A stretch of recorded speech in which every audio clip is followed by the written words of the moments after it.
Bonjour à tous et bienvenue dans l'enjeu, le podcast qui vous dira tout ce qu'il faut savoir sur le match le plus important du week-end de football. Avec Axolem aux commandes du vaisseau, l'avant-match est aussi important que l'après, le before avant l'after-foot.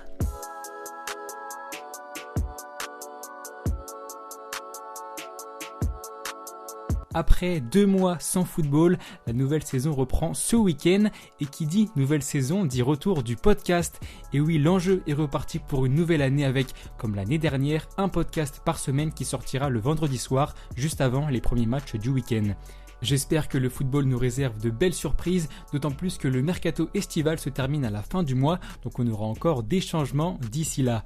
Ce qui ne changera pas en revanche, ce sont les calendriers des premières journées des 5 grands championnats européens. Je vous le rappelle, l'enjeu se consacre essentiellement aux équipes du top 5, donc la Première Ligue, la Liga, la Serie A, la Bundesliga et la Ligue 1.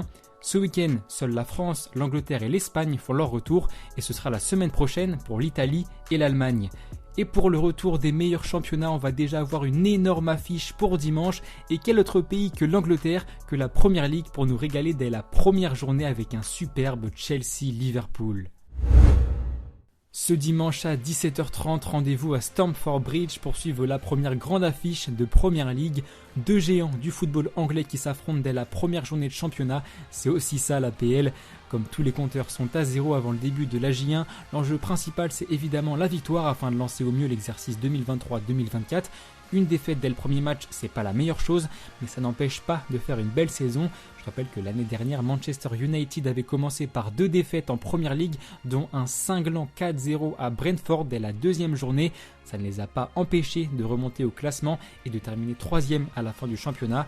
L'enjeu est donc le même pour nos 2 équipes du jour, qui ont connu en revanche 2 étés différents. Commençons par Chelsea qui a la chance de recevoir pour cette première journée et s'il y a un club qui doit rapidement montrer qu'il est prêt, c'est bien les Blues. Il y a 2 mois, Chelsea bouclait sa saison avec un nul à domicile contre Newcastle lors de la dernière journée, ce qui a conclu une saison médiocre. Les Blues terminent 12e derrière des clubs comme Palace, Brentford ou même le promu Fulham. La crise de résultats est bien réelle. En 2023, Chelsea n'a remporté que 4 matchs sur 24. Une catastrophe pour les supporters qui réclament des changements pour l'été prochain. Ces changements, c'est Todd Boehly qui les prépare. Le propriétaire des Blues commence par licencier Frank Lampard qui assurait l'intérim sur le banc de touche et engage Mauricio Pochettino dès la fin de saison. L'ancien coach du Paris Saint-Germain rejoint le 3e club anglais de sa carrière d'entraîneur après Tottenham et Southampton. Lors du mercato, Chelsea est aussi très actif. La vague d'arrivée de l'hiver dernier force les départs de nombreux joueurs. Havertz, Mount, Kovacic, Koulibaly, Pulisic, Edouard Mendy, Loftus-Cheek, N'Golo Kanté, Azpilicueta et Aubameyang quittent le navire. Une vague de départ qui est aussi palliée par des arrivées. Christopher Nkunku, Axel Disasi, Nicolas Jackson de Villarreal, Hugo Choukou de Rennes et même le gardien de Brighton, Robert Sanchez. Une équipe remaniée donc qui témoigne de la direction que prend Chelsea à coût de millions d'euros et de contrats jusqu'en 2028 voire 2029 pour les joueurs les plus prometteurs. C'est avec ces nouveaux joueurs que les Blues ont dû préparer la saison qui arrive. L'équipe de Pochettino a notamment remporté ses matchs de pré-saison contre Brighton et Fulham et a fait un match nul contre Newcastle et Dortmund, 1 but partout. Avec ces matchs, on a pu déjà avoir une idée de l'équipe qui sera alignée dimanche contre Liverpool. Pochettino comptera vraisemblablement sur son 4-2-3-1 avec évidemment Enzo Fernandez au milieu, mais également Nicolas Jackson en pointe pour remplacer Havertz. Christopher Nkunku pourrait quant à lui figurer sur le côté gauche du milieu, une position qui lui est plutôt étrangère à celle d'avant-centre qu'il occupait à Leipzig. Enfin, je rappelle que Chelsea ne disputera aucune compétition européenne cette saison, ce qui lui permettra d'avoir plus de repos que ses adversaires directs pour le top 4. Un mal pour un bien donc, car Chelsea a, comme je le disais, des choses à prouver en ce début de saison. Liverpool, de son côté, a connu un été un peu plus calme niveau mercato.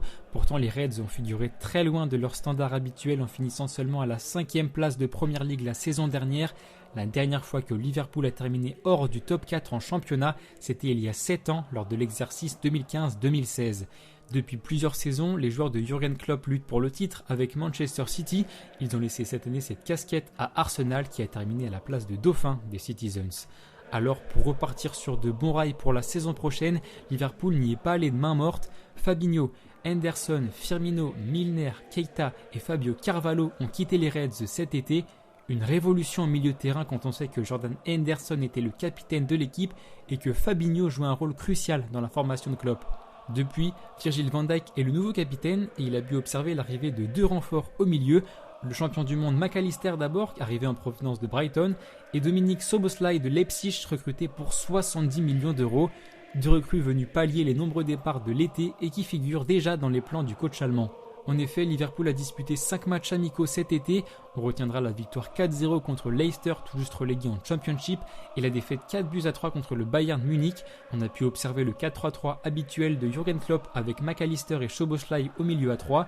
La petite surprise, c'est aussi d'avoir vu Trent Alexander-Arnold dans cette pointe basse, très souvent critiqué pour son niveau défensif, mais adoré pour sa qualité de jeu au pied. L'Anglais aura peut-être un nouveau rôle à jouer cette saison. D'ailleurs, si Chelsea ne disputera aucune compétition européenne, Liverpool évoluera de son côté en Europa League. Et oui, pas de top 4, pas de Ligue des Champions pour la saison prochaine. Ça leur rappellera sans doute des souvenirs, notamment ce génial 4-3 contre Dortmund en 2016 avec le but de Lovren dans les derniers instants. Les Reds figurent logiquement parmi les favoris de la compétition, composée également du Stade Rennais et de Toulouse, le dernier vainqueur de la Coupe de France. Bref, pour une première journée de Premier League, on est déjà très bien servi. Chelsea-Liverpool, c'est dimanche à 17h30 et c'est déjà une superbe affiche. Allez, place au Tour d'Europe maintenant pour voir les autres matchs du premier week-end de football. Ce vendredi soir à 21h, Nice reçoit Lille à l'Allianz Riviera, 2 concurrents directs pour les places européennes. Ce sera l'occasion de voir les nouvelles recrues niçoises comme Jérémy Boga ou Morgan Sanson. Samedi à 18h30, vous pourrez retrouver un superbe Newcastle-Aston Villa qui sont probablement les 2 équipes les plus prometteuses de Premier League. On pourra sans doute voir les débuts de Sandro Tonali et d'Harvey Barnes à Newcastle et de Moussa Diaby qui a quitté le Bayer Leverkusen pour Aston Villa. Enfin, le même jour à 21h30, l'Athletic Bilbao reçoit le Real Madrid à San Mamés. Déjà un bon défi pour les joueurs de Carlo Ancelotti. On attend évidemment les premières de Jude Bellingham et du nouveau numéro 9 Roselu, arrivé en provenance de l'Espagnol Barcelone. Voilà, c'était tout pour le premier épisode de l'enjeu de cette nouvelle saison. J'espère que le retour du podcast vous fait plaisir. Rendez-vous la semaine prochaine, même jour, même heure. Et d'ici là, portez-vous bien. C'était Axolem. Ciao.